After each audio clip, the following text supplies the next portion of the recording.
It is winning season at MyBookie. Use promo code Gators on a deposit of $50 or more, and you can receive up to $200 in cash instantly to your MyBookie account.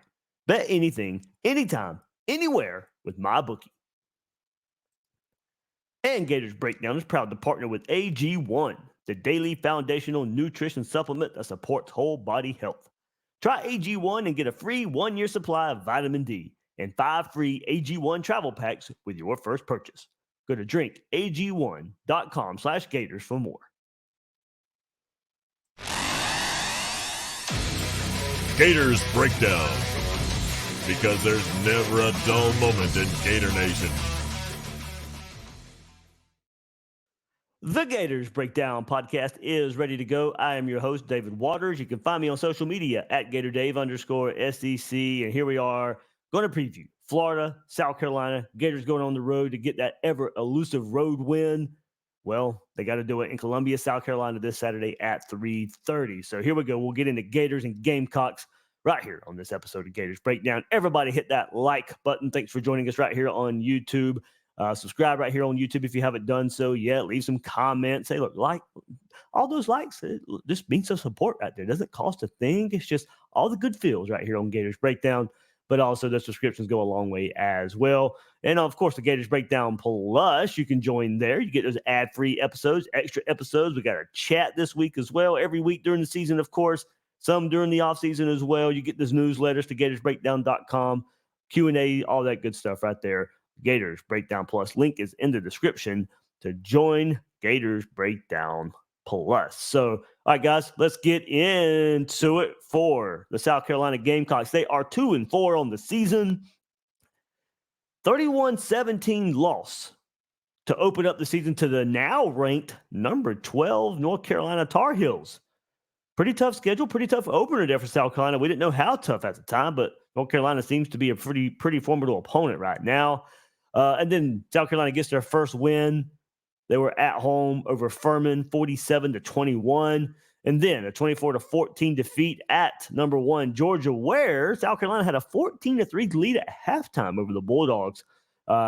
Jumped out to a big lead. Spencer Rattler playing great in the first half, and then it all come crashing down in the second half there versus Georgia. And then they get another home win. Their first SEC win of the season was a 37-30 victory over the Mississippi State Bulldogs. And then their last game, a 41-20 loss at now ranked number 19 Tennessee. All their losses have come away from Williams-Brice Stadium against number 12 North Carolina, number 1 Georgia, and number 19 Tennessee. So pretty battle-tested team. You can listen to that last episode that I put out there with my good buddy Will Gunter.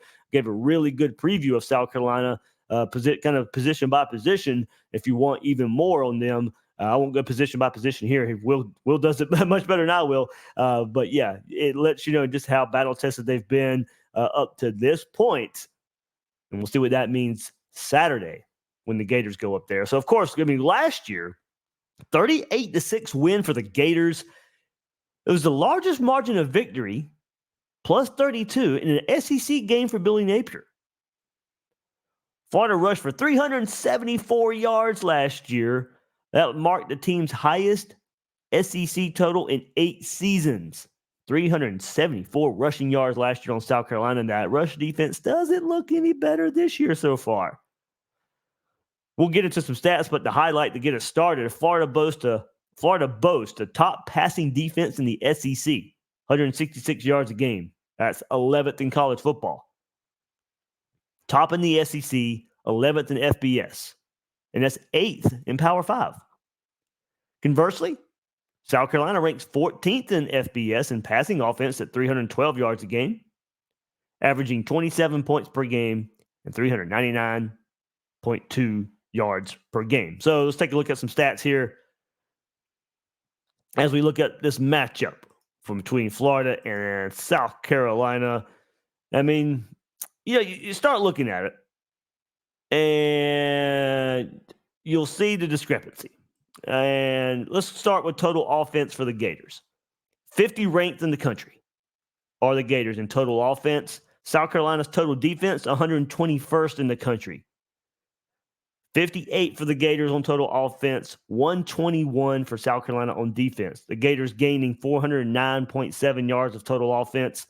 South Carolina giving up 442.8. Scoring offense for the Gators, that's only 82nd in the country at 27.2 points per game. Scoring defense for South Carolina, 96th, giving up 29.4. So Florida with the 82nd scoring offense going against the 96th scoring defense. Rushing offense for the Gators, 66th in the country, going against the 74th ranked rushing defense in the country. Florida gaining 157 yards on the ground. South Carolina giving up 141 on the ground. Passing offense for the Gators, 55th in the country, going against the 128th pass defense in the country. Florida, 55th in passing offense. South Carolina, 128th on passing defense. Florida throwing for 252 a game. South Carolina giving up 301 yards a game. Mention who they've played so far. That does play into it, but still. 128th? Yeesh. Let's go to the other side. Total offense for South Carolina, that's 63rd in the country. Going against Florida's 16th ranked total defense. South Carolina gaining 399 yards a game. Florida holding offenses to 286 yards a game. Scoring offense for South Carolina right around Florida's rank, actually. They're 84th in scoring offense, 27 points a game. Florida, 18th in scoring defense, giving up about 17 points a game, 16.8. So South Carolina averaging 27, Florida averaging giving up 16.8. Rushing offense for South Carolina, 126 in the country, only at 87 yards a game, going against Florida's 45th ranked rushing defense, 120 yards a game given up for the Gators. So that is the 126th rushing attack for South Carolina going up against the 45th rushing defense. And then here we go. This is strong on strong. South Carolina, the 14th best passing offense in the country, going against the 11th ranked pass defense in the country. So the Gators pass defense needs to be on point here in this game versus Spencer Rattler and the South Carolina Gamecocks. Just some other ones right here. Turnover margin much better for South Carolina than it is for Florida. South Carolina has 7 takeaways this year. Florida only has 2. Sacks allowed per game. Neither team doing great there. South Carolina, 131st in the country, giving up 23 sacks this year. It's 131st in the country. Florida's tied for 100th in the country, giving up 15 sacks this year. And then toward the bottom there, sacks, neither team getting to the quarterback. South Carolina tied for 97th in the country with 9 sacks per game. Florida, 111th. Remember, South Carolina's had a bye week right here, so that's why they're a little higher. They've had 9 in 1 less game. And then tackles for loss. Both teams not great there. Neither defense getting behind the line of scrimmage. Florida, 104th in the country in tackles for loss with 29. South Carolina, 128th in the country in tackles for loss with 19. Woo, man. So Florida, of course, you're trying to win back-to-back games versus South Carolina. Trying to make it 2 in a row before we say goodbye to this series for at least a year. Florida and South Carolina do not play next season. Do not play. So got to get this one. I don't want to give them bragging rights the next time we play.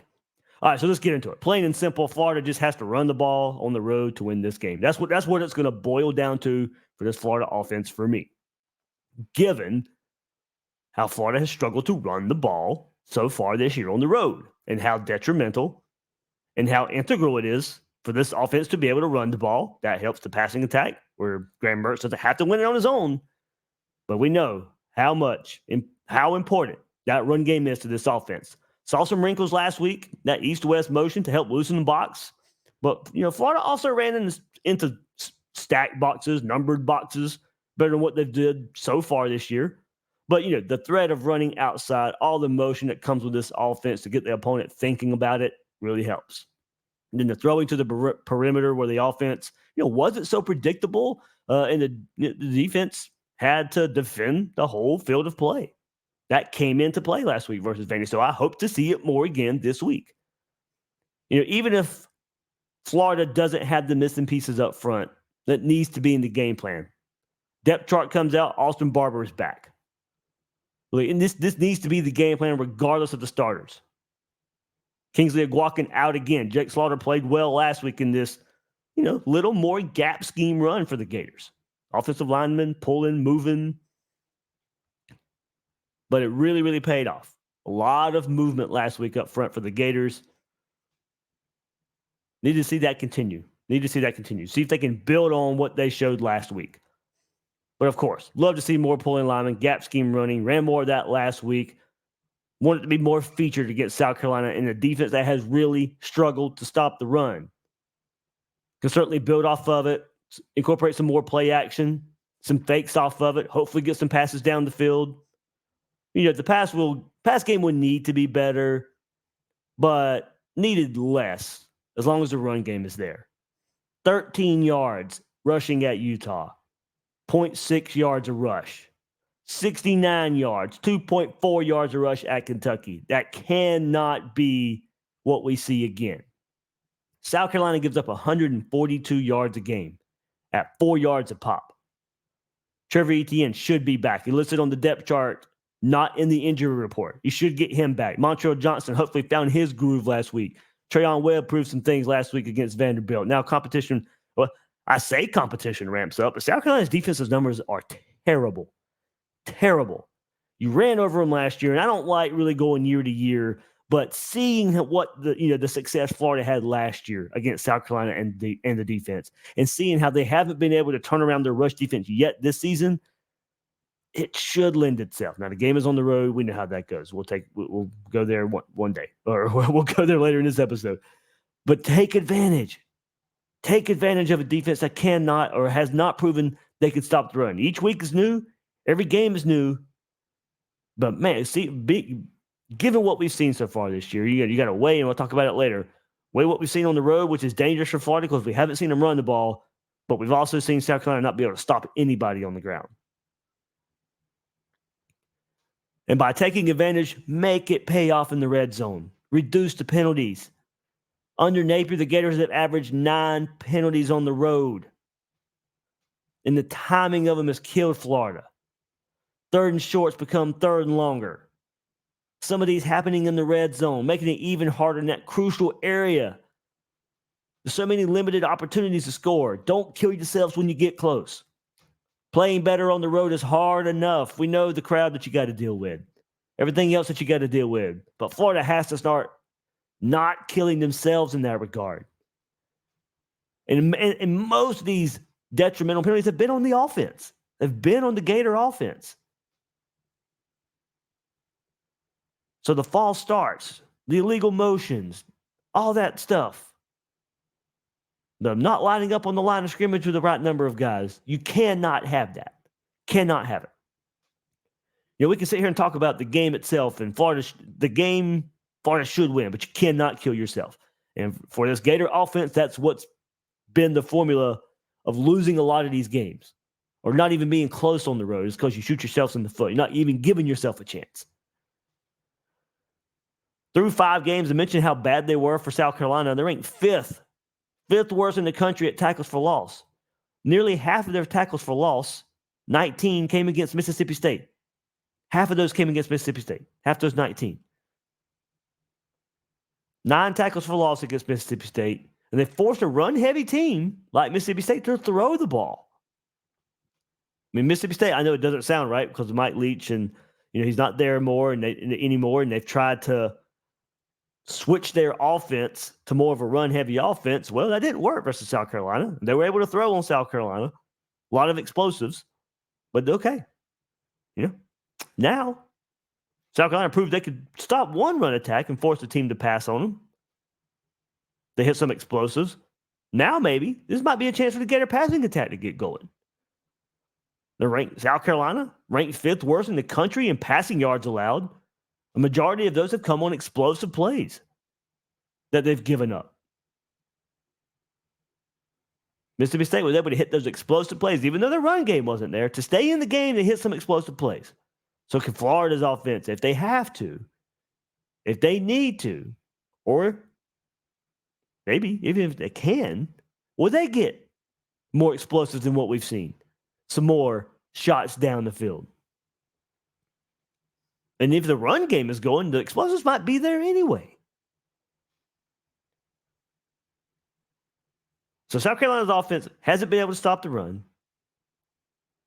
Really bad in pass defense as well. I mean, their overall defense, 121st in the country.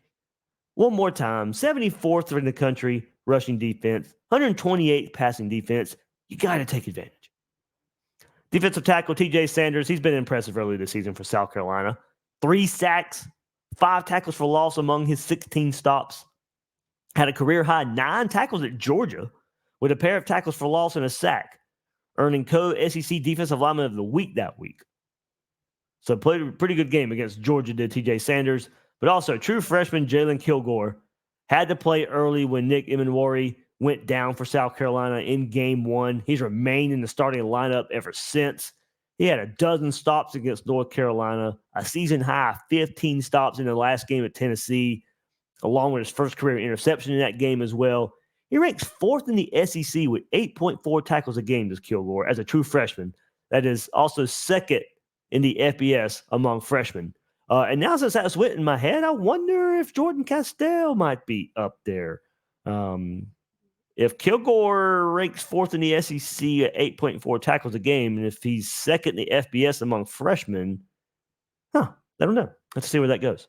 But, hey, look, you'll have 2 good freshmen in the backfield for each team, defensive backfield, Castell for Florida and Jalen Kilgore for South Carolina. So there you go. I mean, run the ball, run the ball, run the ball. That's what you hope the formula is for Florida. That will make everything else easier. Hopefully what we saw last week will translate into more this week. ETN being back, hopefully there. I mean, I heard this earlier this week that, there would be some question if he'd be off of the injury report or not. Hopefully this isn't like a Eugene Wilson, Kentucky situation where off of the injury report on the depth chart, but doesn't play because he still isn't fully healthy. So I'm still in more wait and see mode on ETN, but I'm going to believe he'll play. But I'm just saying, kind of keep an eye on it. Keep an eye on that there. But of course, Montrell Johnson going to have a large role too. So hopefully these stats that we've seen so far this year do translate. Everything, hey, once that ball snapped, stats go out the window. You hope it means something right now for Florida, but they won't tell us the whole story. Still got to go out there and perform.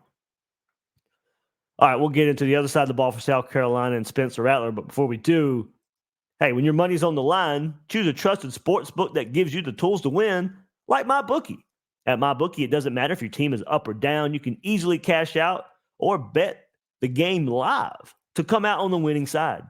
Use MyBookie for daily odds boost, same game parlays, and take advantage of huge prize pool contests.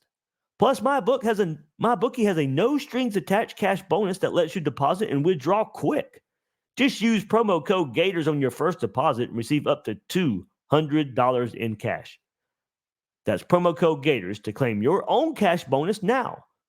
Try the MyBookie money bag to grab a potential Super Bowl frontrunner at long shot odds. Plus 38,000 on the Eagles and Chiefs. You won't find odds like that anywhere else. So go to MyBookie, where you can bet anything, anytime, anywhere with my friends at MyBookie. And Gators Breakdown is proud to partner with AG1, the daily foundational nutrition supplement that supports whole body health. With 75 high-quality vitamins, minerals, and whole food source ingredients, AG1 is formulated to support whole body health, raising the standard for quality in the supplement category. It replaces your multivitamin, your probiotic, and more in one simple daily drinkable habit. I start my day drinking AG1, pair it with exercise and diet, plenty of sleep. And look, I'm ready to tackle these busy days of football season, bringing you all these Gators Breakdown episodes and articles. My focus is at peak performance. If a comprehensive solution is what you need from your supplement routine, then try AG1 and get a free 1-year supply of vitamin D and 5 free AG1 travel packs with your first purchase. Go to drinkag1.com/Gators. That's drinkag1.com/Gators to check it out. All right, other side of the ball, formula for me on that side, pressure, Spencer Rattler, of course. He can hit some big plays, but he's also prone to some mistakes, but not a lot of big ones. Rattler has been pressured pressured the most of any qualified quarterback in the SEC, according to Pro Football Focus. 79 times through 5 games. So the plan, pressure him, but not by blitzing. If you're going to make Spencer Rattler not at his best, you pressure, but don't bring extra bodies. He's been pretty good under pressure, and the stats tend to show that. His PFF grade of 70.9 against pressure is 4th best among qualified SEC quarterbacks. His 47.9 completion percentage is 7th best among 13 qualified quarterbacks, and his 7.8 yards per pass attempt versus pressure is 5th best. He's been good against the blitz this season. 9.5 yards per attempt against the blitz this season is 5th best among 14 SEC quarterbacks who have faced at least 50 blitzes this season. Rattler's 73.4 completion percentage is 3rd best behind LSU's Jaden Daniels and Graham Mertz. His 6 touchdown passes versus the blitz are tied for 4th most among qualified SEC passers. His lowest completion percentage, lowest touchdowns, and highest interception numbers come when not blitzed. 72 for 101, that's 71.3%, 8 yards an attempt, 1 touchdown, and 3 interceptions when not blitzed. So pressure with your front 4, and hopefully that's it. Hopefully you don't have to blitz, because if you bring the blitz, he's going to make you pay. Those numbers earlier I just mentioned, he excels against the blitz. He takes advantage of it. His biggest struggle comes in an intermediate range of 10 to 19 yards. He's been really good at throwing the deep ball, 91.9 PFF grade, on throws 20-plus yards down the field. That ranks 6th in the SEC among 14 quarterbacks with at least 15 attempts of 20-plus yards. So if you're Florida, just make him beat you. They can't run the ball. They haven't been able to run the ball all year. Limit the explosives. I think they're going to get their explosives, South Carolina, but you can't let them turn into touchdowns, or you just really got to – they're going to get 1 or 2. That's just how that offense is done, unless you're just really, really on. But if we're looking at how this game can play out, limit the explosives, get to Rattler with rushing 4, and take your chances. There's little threat in the South Carolina run game, so there's not much need to dedicate a defender in the box. Make those passing windows smaller, and then try to take away Xavier Legette. 4th in the country at wide receiver, yards per game.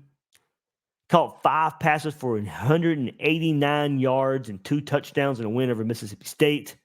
Scoring from 75 yards out and 76 yards out. When I talk about the explosive plays, well, there you go. And he's pretty much the only consistent threat for Rattler. In that game versus Mississippi State, 136 of 189 yards from Legette came after the catch. 136 of 189. That's 37.8 yards after the catch, and that broke a school record set by Alshon Jeffrey.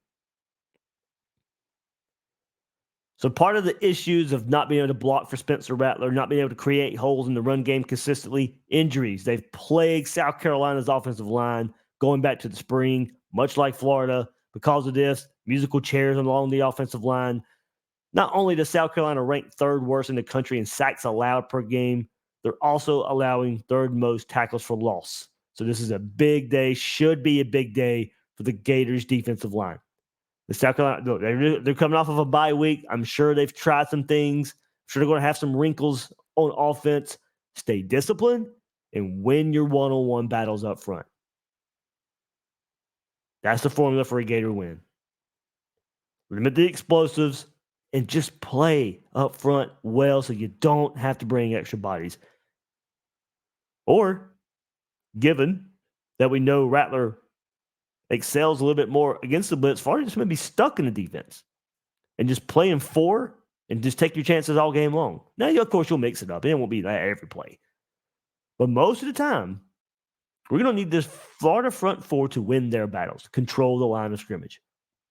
You cannot go and get whipped on the road by this. I don't care the game's on the road. You cannot go get whipped by this South Carolina offensive line that hasn't had a pulse all season long.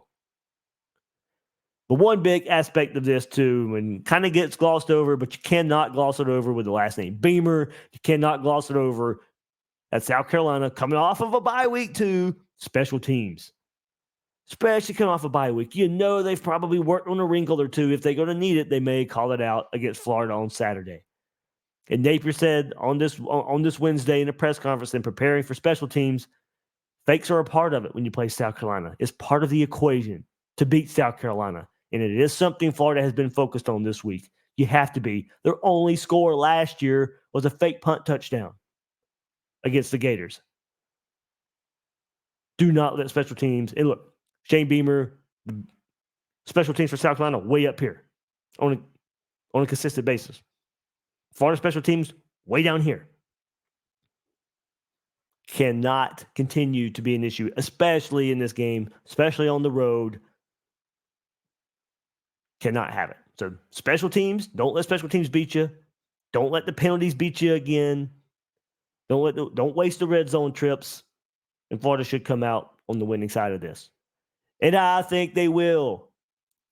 27-24 Gators. That's where I'm going. I've wrestled with this one. I know last week in the Gators Breakdown Plus Discord, and I've had some other conversations where, after the Kentucky game, I was like, it doesn't matter what Florida does versus Vanderbilt. There's no way I can pick South Carolina, or there's no way I could pick Florida to go on the road and beat South Carolina. Florida could beat Vanderbilt 200-0, and it won't mean anything the very next week. And look, I'm not really even taking into account what happened versus Vanderbilt. But I think once you start looking at it, once you start looking at the matchups, once you start looking at where South Carolina has struggled this year, I think Florida's a better team. And eventually I can't just fall back on, Florida, it's on the road, there's an automatic loss. It could be that way. But looking at it objectively, and don't get me wrong, there's 2 ways of looking at it objectively. Florida stinks on the road, but also right now it looks like Florida is the better team. Now, not by a whole lot, and maybe South Carolina being at home just in general is enough for them to win this game. Not that Florida just struggles on the road, but just being the home team in general. That is an advantage. Florida usually enhances the advantage for the other team. Can't do that. I think Florida's offensive line hopefully found some themselves last week, but gets this South Carolina defensive front, I think should be able to take advantage. Florida's defensive line should be able to take advantage of the South Carolina offensive line. Florida's going to win the trenches, or should win the trenches in this game. But it is. I mean, it's very hard. Weighing better team, weighing against playing on the road. Playing on the road. Florida's best is better than South Carolina's best. But history tells us not to expect Florida's best on the road. Shouldn't need your best. You should need a good performance. I think you will need a good performance. You do not need your best. I don't think Florida will solve all their issues. I got 27 points here, 3 touchdowns, 2 field goals. That's how I see it. Some of those red zone trips will fail a little bit short. I think I got it a close game because I do think a bye week helps South Carolina. Being at home will help South Carolina. I don't think they're as bad as a lot of their stats show, given who they've played so far this year. But at the same time, I do think in where they do struggle in the trenches, that's where Florida, I think, can take advantage. 27-24 Gators. Man, this one's tough. But I think they overcome the road woes. And look, will it help? Probably, but I'm not going to chalk this up into getting to Columbia earlier, getting to the stadium earlier. No, you're the better team. Go out and play it like it. Go out and get a win. And for another reason, to end this episode, Florida needs this one. This is another, South Carolina's kind of in the same boat. But for Florida, it's kind of another back against the wall mentality with all the talk of being on the road and not playing well on the road. But at the same time, you start looking ahead. Florida needs this one for some bowl game equity. After this, you got Georgia, you got Arkansas, LSU, Missouri, Florida State. Florida's only going to be favored if it stands where it looks like right now in one more game this season. They're not even favored this week versus South Carolina. So counting that into effect, or counting that into this, Florida's only be favored in one more game. The way it looks right now, that's the home game versus Arkansas. Underdogs against South Carolina. Underdogs against Georgia, of course. Will be underdogs on the road at LSU and Missouri. And Florida State coming to the Swamp. Florida State will be favored in that game if everything looks like it does right now. So as it stands right now, you need this win to get to your fifth win. And Arkansas, if that's going to be your next likely win, there's your six. You're bowl game eligible. If you lose this game, tell me where you feel confident Florida's going to get another victory besides Arkansas. And then if Florida loses, look, we shouldn't even be that confident versus Arkansas given where this Florida team is. I'm just saying that's your likely next win. Florida plays better at home. Florida should beat Arkansas. But if you lose this game, are you really going to show me two more wins out of Georgia, Arkansas, LSU, Missouri, and FSU? Be tough. So Florida needs this one. Get to the bye week, figure some things out. Go give Georgia a game. Go beat Arkansas. No, look, I'm not chalking it up, losing games to LSU, Missouri, and FSU. But if Florida doesn't win Saturday, how confident are you there's going to be some wins in that group? And that's why this one's important. That's why this one's important. You need to build some equity for the rest of the season. All right, 27-24 Gators. That is my prediction as the Gators go on the road to Columbia, take on South Carolina. That would do it for this episode of Gators Breakdown. I'm your host, David Waters. You can find me on Twitter at GatorDave_SEC. Guys and girls out there, thank you for joining me on this episode of Gators Breakdown.